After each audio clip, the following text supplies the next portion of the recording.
हमारा आयुर्वेद हजारों वर्षों की परंपरा,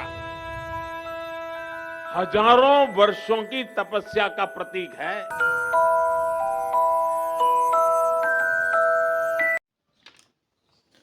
हेलो एवरीवन। इस लेक्चर से पहले वाले लेक्चर में हमने श्रुत्व संधि, ष्टुत्व संधि, जष्टु संधि और चर्तो संधि के बारे में पढ़ा था। इस लेक्चर में हम छत्व संधि के बारे में पढ़ेंगे। सूत्र है षष्टोअटि, यानी पूर्व पद में झय प्रत्याहार हो और उत्तर पद का प्रथम वर्ण शकार हो और द्वितीय वर्ण अठ प्रत्याहार में से हो तो शकार को छकार आदेश हो जाएगा। अर्थात पूर्व पद का अंतिम वर्ण झय प्रत्याहार में से हो, यानी क, च, ट, त, प वर्ग के अनुनासिक वर्णों को, लास्ट वर्ण को छोड़कर सभी वर्ण, और उत्तर पद का प्रथम वर्ण शकार हो, द्वितीय वर्ण अट प्रत्याहार में से, यानी सारे के सारे स्वर, इसके अलावा य, र, व, ह सभी अच और य, र, व, ह में से कुछ हो। तो ऐसी कंडीशन में क्या होगा, शकार का छकार हो जाएगा, श का छ आदेश हो जाएगा विकल्प से। एग्जाम्पल से समझेंगे।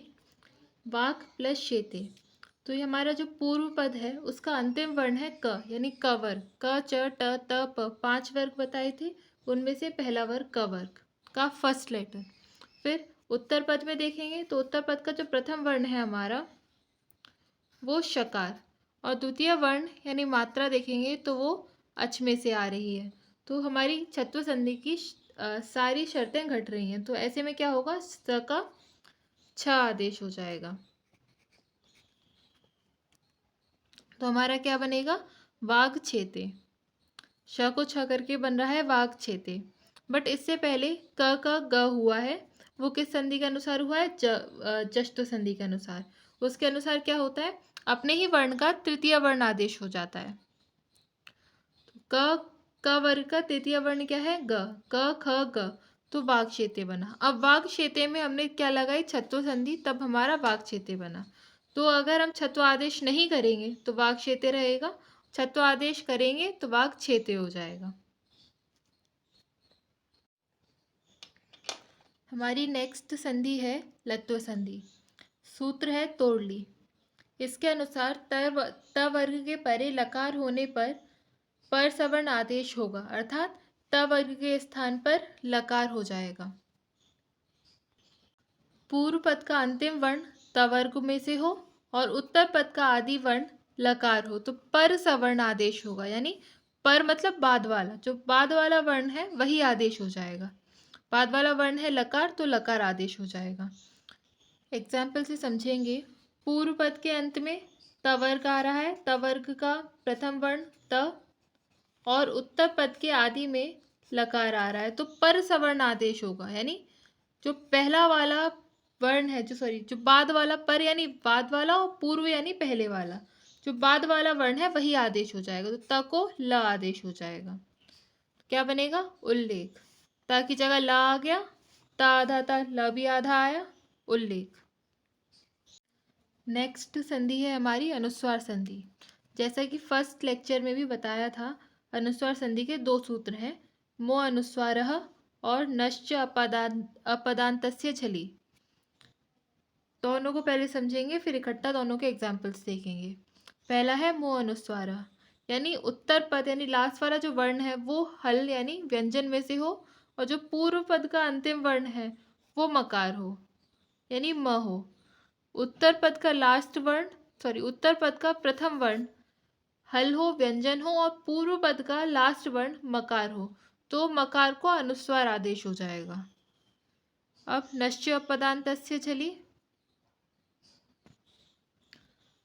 नश्च अपदान्तस्य झलि, ये मो अनुस्वार सूत्र का अपवाद सूत्र है। मो अनुस्वार सूत्र कहता है कि वो 2 पदों के बीच की बात करता है, यानी पूर्व पद का अंतिम वर्ण, उत्तर पद का प्रथम वर्ण। पूर्व पद का अंतिम वर्ण मकार हो और उत्तर पद का प्रथम वर्ण हल हो तो मकार को अनुस्वार होगा। ये सूत्र कहता है कि अपदांत यानी पद के बीच में भी अगर मकार और नकार आए तो उसको अनुस्वार आदेश हो जाएगा। वो पद के अंत में और पद के पूर्व में, पूर्व पद के अंत में मकार हो और उत्तर पद के आरंभ में हल हो तो मकार को अनुस्वार आदेश होगा। और ये कहता है कि अपदांत यानी पद के बीच में भी मकार और नकार हो यानी म और न हो तो अनुस्वार आदेश हो जाएगा। एग्जाम्पल देखते हैं। हरिम प्लस वंदे, तो पूर्व पद का अंतिम वर्ण क्या है? मकार, और उत्तर पद का प्रथम वर्ण हल है, तो म का क्या आदेश हो गया? अनुस्वार। तो क्या बना? हरिम वंदे। बोलने में वही लग रहा है हरिम वंदे, पर लिखने में संधि बन गई। अब नेक्स्ट आता है यशांसी। तो यशांसी में अब हम पढ़ेंगे अनुनासिक संधि। सूत्र है यरो अनुनासिके अनुनासिको वा, अर्थात पूर्व पद का अंतिम वर्ण यर प्रत्याहार में से हो और उत्तर पद का आदि वर्ण अनुनासिक हो तो अनुनासिक आदेश हो जाएगा। यह आदेश विकल्प से होगा। पूर्व पद का अंतिम वर्ण यर प्रत्याहार में से हो यानी ह को छोड़कर सभी व्यंजन हो सकते हैं, और उत्तर पद का आदि वर्ण यम प्रत्याहार में से हो यानी यमगणनम, यमगणनम यानी यमगणन, इनमें से कोई वर्ण हो तो यर प्रत्याहार में जो वर्ण आ रहा है यानी पूर्व पद के अंत में जो वर्ग का लेटर आ रहा है उसी वर्ग का पंचवर्ण आदेश हो जाएगा विकल्प से। अगर यह आदेश नहीं होगा तो जश्त्व संधि के अनुसार ही आदेश होगा। एग्जाम्पल से समझेंगे। सद प्लस मार्गः, तो अनुनासिक संधि के अनुसार अगर पूर्व पद में ह को छोड़कर कोई भी व्यंजन आ रहा है, अर्थात यर प्रत्याहार में से कोई भी वर्ण आ रहा है और उत्तर पद में कोई अनुनासिक वर्ग आ रहा है, तो जो हमारा जो पूर्व वर्ण का अंतिम वर्ण है उसका उसी वर्ग का पंचवर्ण आदेश हो जाएगा। तो ये हल में से आ रहा है, यर में से ह को छोड़कर सभी व्यंजनों में से एक है द। उसके बाद उत्तर पद का फर्स्ट लेटर देखें तो म, ये क्या है? हमारा अनुनासिक। तो इस वर्ग का द जिस वर्ग में आ रहा है उस वर्ग का पंचम लेटर आदेश हो जाएगा। तो द किस में आ रहा है? त वर्ग में। त वर्ग का अंतिम वर्ण है हमारा अनुनासिक न, त थ द ध न, तो द को आदेश हो जाएगा न। तो क्या बनेगा हमारा? सन्मार्गः। अब जब अनुनासिक संधि नहीं होगी, जश्त्व संधि होगी, तब सदमार्गः बनेगा। कैसे?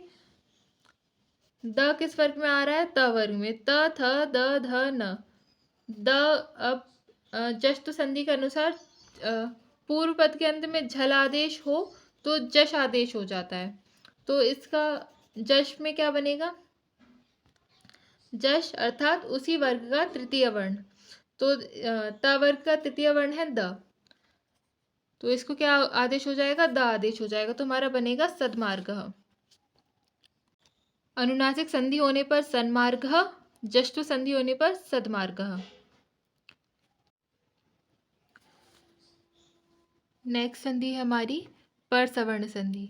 सूत्र है अनुस्वारस्य यही परसवर्णः, अर्थात पूर्व पद का अंतिम वर्ण अपदांत अनुस्वार यानी अनुस्वार हो और उत्तर पद का आदि वर्ण य यानी श स और ह यानी ऊष्म व्यंजन को छोड़कर सभी व्यंजन में से कोई हो तो परसवर्ण आदेश होगा। यानी पर यानी बाद वाला, बाद वाला कौन सा वर्ण आ रहा है? उत्तर पद। तो उत्तर पद के समान यानी उत्तर पद का जो पंचम वर्ण है वही आदेश हो जाएगा। एग्जाम्पल से समझेंगे। शान प्लस तह, शांतः, कैसे बना? इधर क्या है हमारा? अनुस्वार। पूर्व पद में क्या है? अनुस्वार। और उत्तर पद में क्या है हमारा? ऊष्म व्यंजन को छोड़कर कोई भी व्यंजन त। इधर क्या है हमारा? त। तो क्या हो जाएगा? उसी का पंचम वर्ण यानी पर सवर्ण आदेश हो जाएगा। यानी पर जो वर्ण है हमारा उसी का पंचम वर्ण आदेश हो जाएगा। तो पर वर्ण यानी बाद वाला वर्ण है हमारा त का पंचम वर्ण है हमारा न, तो न आदेश हो जाएगा। तो क्या बनेगा? शांतः। अब हम पढ़ेंगे तुकागम संधि। जैसा पहले भी बताया था, इसके दो सूत्र होते हैं, छेच और पदांताद्वा। दोनों में एक तरह से डिफरेंस करके पढ़ेंगे। तो छेच के पूर्व पद में ह्रस्व स्वर होना चाहिए और पदांताद्वा के पूर्व पद में दीर्घ स्वर होना चाहिए। दोनों के उत्तर पद में छकार ही है और आदेश क्या होगा? तुकागम हो जाएगा। पदांताद्वा में विकल्प से होगा और इसमें कंपलसरी होना ही होना है। अर्थात 6 में देखेंगे कि यदि पूर्व पद का अंतिम वर्ण ह्रस्व स्वर हो और उत्तर पद छकार हो तो तुक का आगम होगा। वहीं पदांतोद्वय में पूर्व पद का अंतिम वर्ण दीर्घ स्वर हो और उत्तर पद में छकार हो तो तुक का आगम विकल्प से होगा। अब तुक का आगम क्या है? आगम मतलब आना या ऐड होना।